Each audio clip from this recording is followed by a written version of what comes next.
Looks like I'm still getting hate on my videos. Alright, so these are my sources. This is where I'm getting my information from. And when I'm seeing these comments popping up, you know, something that I'm noticing is that a lot of you guys are still in school. Alright, I graduated years ago. I already have my papers. Unlike you guys, I've actually applied what I've learned. Most of you guys will never do that. And let's be real, most of you guys are going to be stuck in academia forever. You're going to continue going to school and never actually working.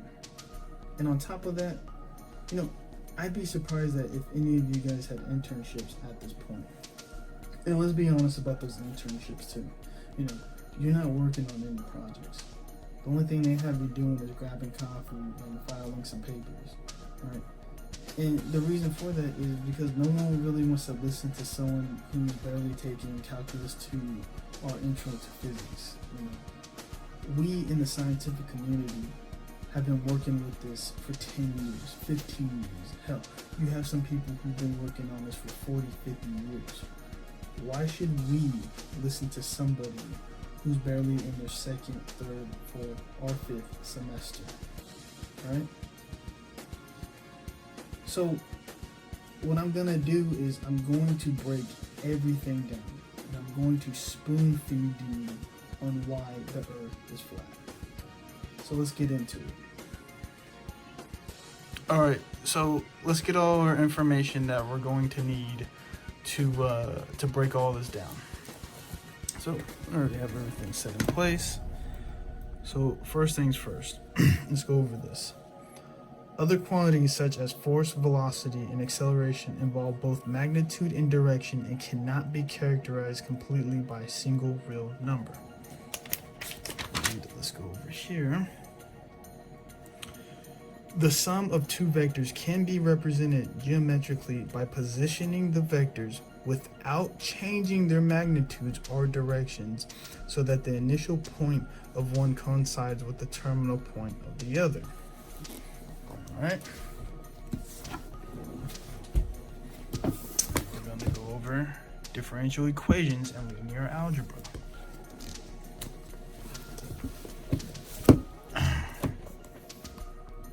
Alright. Let me see. Can you guys see that?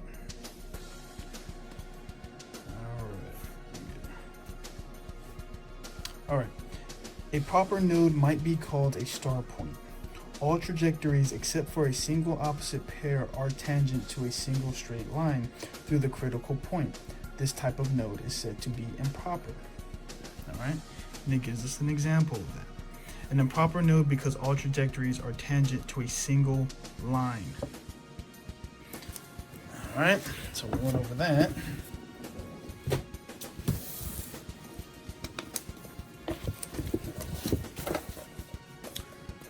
Electrical negativity. Electrical negativity XP assumes values between about 0.7 and 4.0 for those elements known to participate in compound formation. Metallic elements have values less than about 2.0.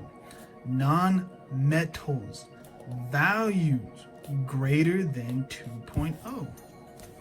You see? And this is the computer aspect of it.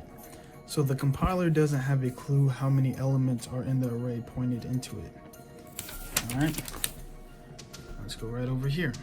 An array does not know its size. Relying on the terminating zero convention, we can write. So, okay, we got all the sources, we got everything that we know now. So let's really jump into it. So as you can see here, you have the 2-point vector, right? And then you have the 158 degrees because, of course, that's what Earth is equivalent to.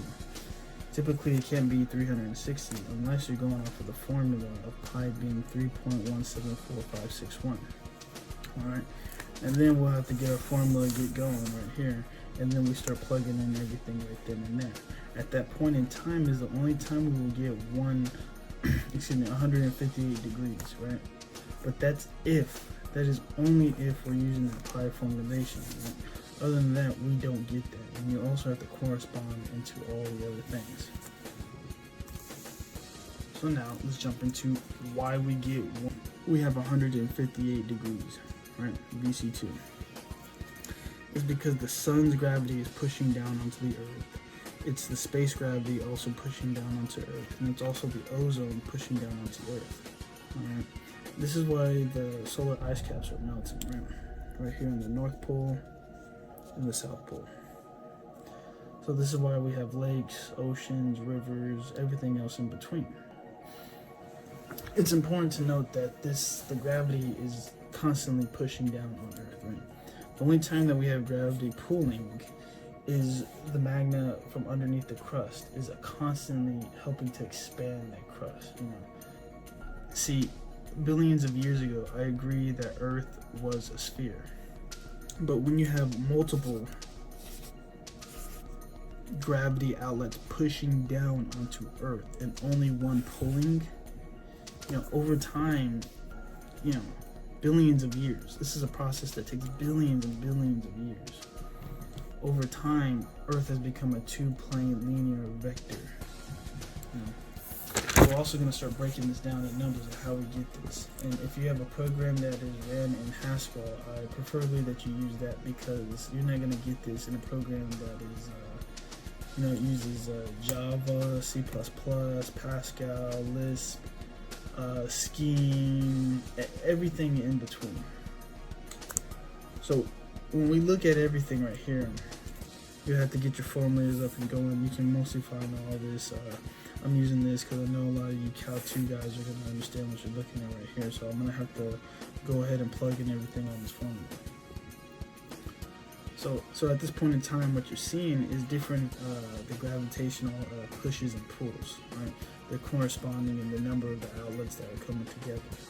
So at this point in time, you know, you have to think about I like to think about it like this. After you get done, you know, making your pancake, if you grab your fist and you push right down on the center of the pancake, what happens? It continues to spread and spread and spread until there's a point that there's a hole in the center.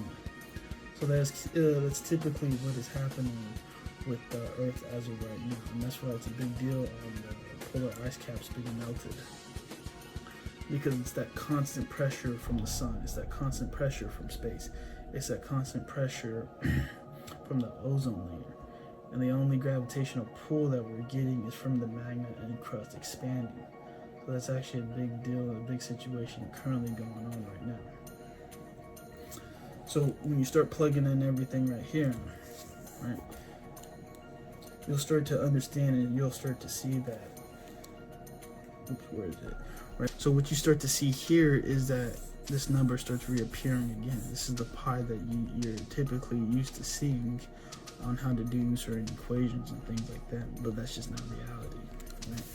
That's just not true, because if you start plugging everything in, what you end up getting is 158 degrees. So you get tan -1, tan over cosine, and also over top of sin. And what you're going to be getting is 158 degrees. Because then again, you have to account for the billion years of the gravitational push on Earth. This is a very important topic that a lot of scientists, you know, often neglect. You know, that's why, you know, a couple of years ago they were talking and discussing about the holes in the ozone layer, because that's just an additional space. That's additional space coming through and applying more pressure on the Earth's crust. Also, I know a lot of people are going to be questioning, you know, you never said that you had a computer science degree. Well, I do.